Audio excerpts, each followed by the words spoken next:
Awesome summary. Yesterday, for example, we took Subwa to the hardware store to have a coffee on the patio. And super happy.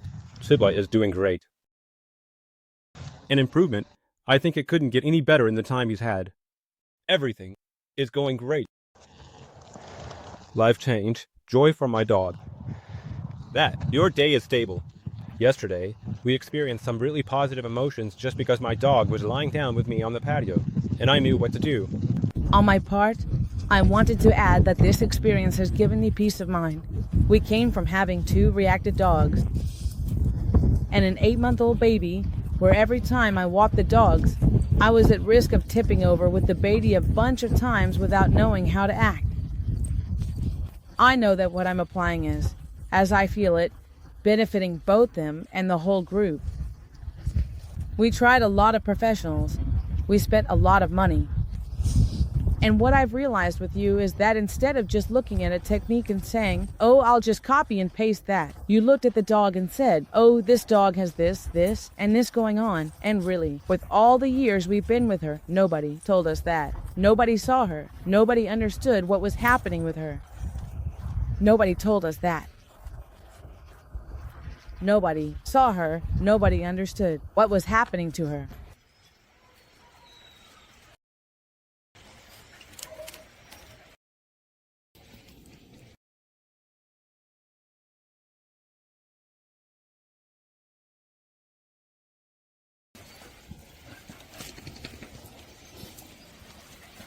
All right, let's sit here. The dog does this a lot, like touching you with her paw. You will keep doing that. We always say that wherever you are, she's right there in the middle. Well, she was about 2 years old, and now she's 10. Why are you here? She was unique, never got along with other dogs, scared of lights and noises. Outside, she never sat down. She couldn't get along with other dogs, scared of lights and noises. On the street, she never sat down. If we stayed, she tried to escape. Always very stressed. For example, if we went out, she never sat down. Never. We might be on a patio, always watching for other dogs. If we were there for 3 hours, it was nonstop, trying to escape. So when she got older, we thought, let's get her a dog to be with her, so she could have some contact. And if we were there for 3 hours, it was 3 hours like that, nonstop, trying to escape. So when she got older, we thought, all right, let's get her a dog to be next to her so that at least once in her life, that was our idea, she could have some contact with another dog. So we adopted one. With another dog. So we adopted one. And we said, it can't be another mess. Because, damn, it was too much. So we took him to trainers from a very young age. I don't know what else. Well, we did a lot of rescue work with him. We had a ton of activities, and he started becoming reactive little by little until, well, it became impossible to go anywhere. I mean, we had to leave him. And last week she reacted first. Then he bit him. We're back to square one. He bit me, nipping. It was like, damn, we're back to being in there. Well, he bit me, like taking nips like that. Yeah, right there. The thing is, he seemed to be doing really well with the activities. We're going to guide a bit. We might like it more or less, but in the end, it was about putting into practice what was fun. I loved it, even if he got really excited. But you saw that we were doing things. The thing is, during the daily walks around the house, which they did together, you could see that he started to copy everything she did. And that didn't bother her at all. He reacts first, seeing them from afar. She scolds him, barking, there's none here. And that's when he goes all crazy barking. It seems like she's scolding him. I don't know if she really is or not, but she barks at him, jumps on him. I don't know if it's because she has this instinct that says, there's none here, and she just jumps on him. But it's a mess. With him, chaos. With her, in the end, if the dogs don't invade her too much. Either because she doesn't see them, or because she's okay with not being invaded, she doesn't react like she used to years ago.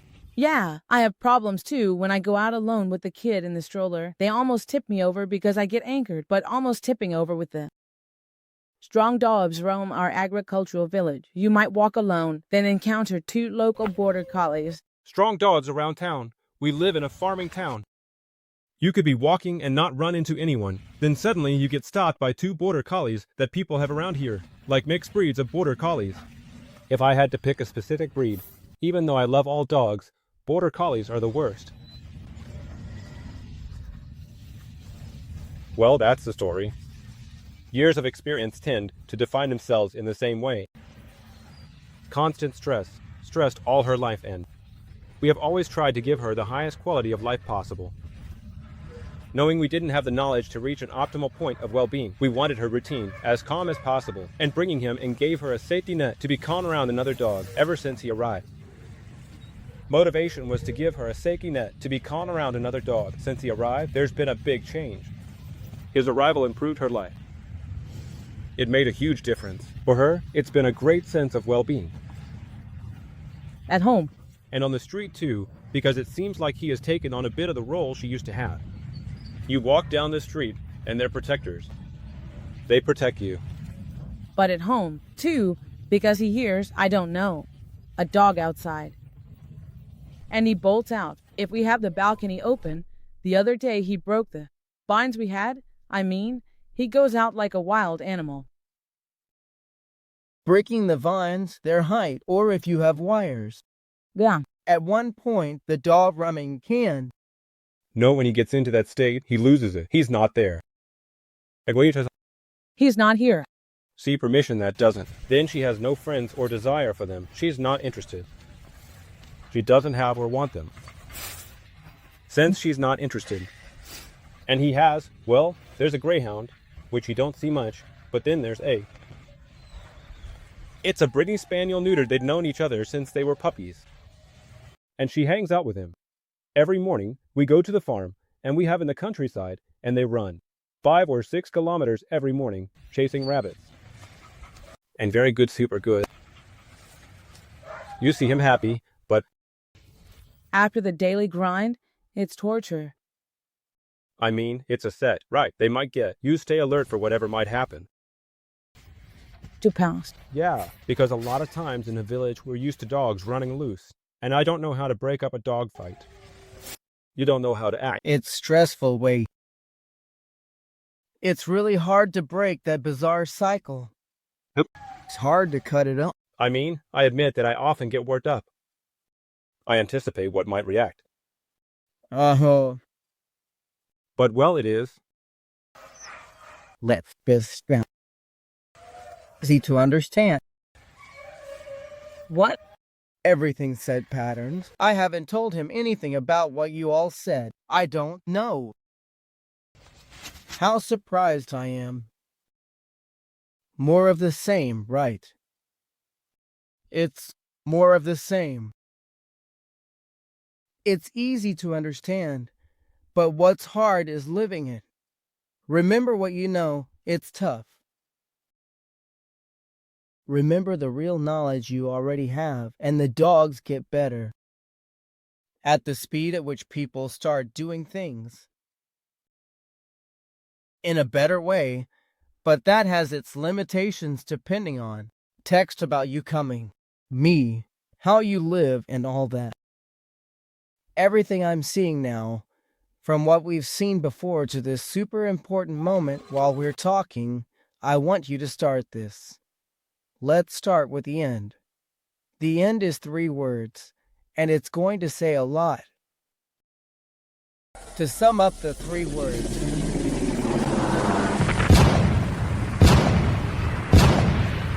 All the dogs have gotten up.